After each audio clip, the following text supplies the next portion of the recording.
Usisahau kusubscribe, like na kucomment. Kwa miaka yangu yote inayokaribia mitano katika bunge hili, nimekuwa najenga hoja kuhusiana na ujenzi wa stendi la jiji la Arusha.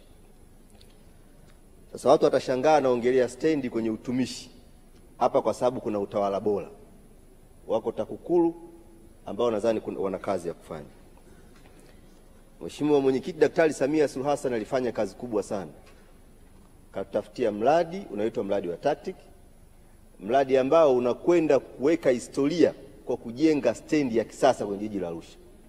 Lakini mchakato wa kumpata mzabuni unavyokwenda unatia mashaka, na ndio maana hapa nataka niwaombe TAKUKURU waongeze sikio na jicho. Ilitangazwa tenda kwa ajili ya kumpata mkandarasi tarehe 19 mwezi wa kwanza mwaka 2024. Mkandarasi akapatikana kwa bilioni 23,591,762.64. Baada ya kupatikana huyu mkandarasi, mkurugenzi wa jiji akatoa barua letter of acceptance kwa mkandarasi tarehe 27 mwezi wa 5 mwaka 2024. Mkandarasi huyo alikuwa anaitwa MS China Jiangxi Corporation for International Economic and Technical Cooperation. Baada ya hapo, Mheshimiwa Mwenyekiti, mkurugenzi akapokea maelekezo kutoka ofisi ya Rais TAMISEMI ya kutaka asipatiwe kazi mkandarasi aliyeshinda kwa bilioni 23, badala yake apatiwe kazi mkandarasi aliyebidi kwa bilioni 31 na milioni 36,152. Baada ya maelekezo hayo, ambayo tofauti yake sasa ya aliyeshinda kama lowest bidder na huyu wa pili anatakiwa kupewa ni bilioni 7.4, ambayo ingeokolewa, ingesaidia barabara, ingesaidia vivuko na vitu vingine, na tungekuwa tumeongeza heshima kwenye jitihada za Mheshimiwa Rais kwenye kutafuta fedha.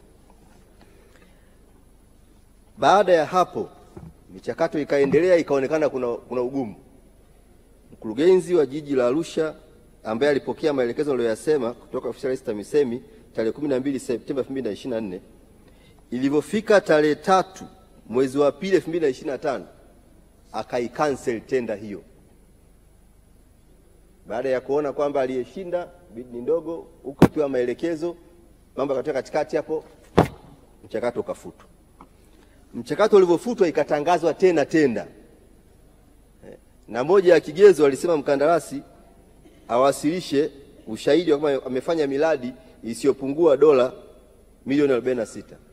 Na aliwasilisha miradi sio chini ya dola 1,147,000. Baada ya hapo tenda ikatangazwa tena. Wakati tayari mkandarasi alishapewa mpaka na notice ya kuwa awarded kwamba ameshinda hiyo contract. Mheshimiwa tenda ilivyotangazwa tena. Samahani Mheshimiwa Mrisho Gambo. Ndio Mheshimiwa Mwenyekiti. Hayo unayozungumza nafikiri yameshapelekwa kwenye kamati ya maadili, yataenda kujadiliwa kule. Kama una hoja nyingine ya ziada naomba uzungumze. Hapana Mheshimiwa Mwenyekiti, hili jambo ni jipya kabisa, alihusiana na zile hoja 4 za asubuhi, ni jipya kabisa. Naomba nipate haki ya kuchangia kwa sababu hii ni jambo la hilo la soko ambayo unazungumzia. Hapana, sio soko, nazungumzia stand. Ni jambo jipya kabisa. Hiyo stand pia simezungumziwa asubuhi? Hapana, hajaingia kwenye hizo hoja. Hili ni jambo jipya kabisa. Naomba nipate nafasi ya kuchangia kwa sababu TAKUKURU na wizara hii inahusika na basi naomba ujitahidi usiguse jambo lolote ambalo limeshazungumzwa asubuhi na kupelekwa maamuzi yake kwenye kamati ya maadili. Nakushukuru sana Mwenyekiti. Baadaye ikatangazwa tena tenda. Akapatikana mkandarasi mwingine, mmoja akashinda kwa bilioni 30, mwingine bilioni 31.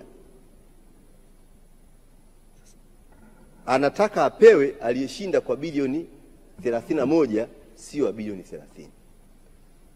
Kwa hapa kuna jambo la kufanya kwa wenzetu wa TAKUKURU kupitia ofisi ya Rais Utumishi, ili tukaokoe hizi fedha ambazo Daktari Samia anazitafuta kwa jasho na damu dunia nzima ili kuwasaidia wananchi wa jimbo la Arusha. Na ukizingatia maelezo yangu, mimi si mtuhumu mtu hapa. Mimi naeleza scenario na natoa nafasi kwa taasisi zinazohusika zikafuatilie, ili ukweli ukijulikana hatua zichukuliwe. Ikiwa vinginevyo tutakubaliana pia na matokeo. Kwa Mheshimiwa Mwenyekiti, na hao waliopo sasa hivi, mmoja ameshaambia kule PPRA, ambao kwa maoni yangu mimi wote hawa mmoja 30, mmoja 31, bado wanazidisha gharama zile zile. Kama ikichunguzwa na ikathibitika, tutafute namna yoyote ikiwezekana, akipatikana aliyebidi chini, tutaweza kuokoa gharama kubwa zaidi. Wananchi watapata stendi yao kama rais alivyokuwa anaifanyia kazi, pamoja na masuala mengine. Kwa hiyo nilisema hilo jambo, niliseme Mheshimiwa Mwenyekiti, kwa sababu ni jambo ambalo mimi naona lina maslahi mapana katika jimbo letu la Arusha mjini, na ni stendi ambayo kama isingekuwa haya mambo haya niliyosema hapa, pengine siku nyingi tungeshapata mkandarasi na kazi pengine ingeweza kuendelea. Ili kwa wa kwanza kupata habari zetu, tafadhali usisahau kusubscribe, like na kucomment.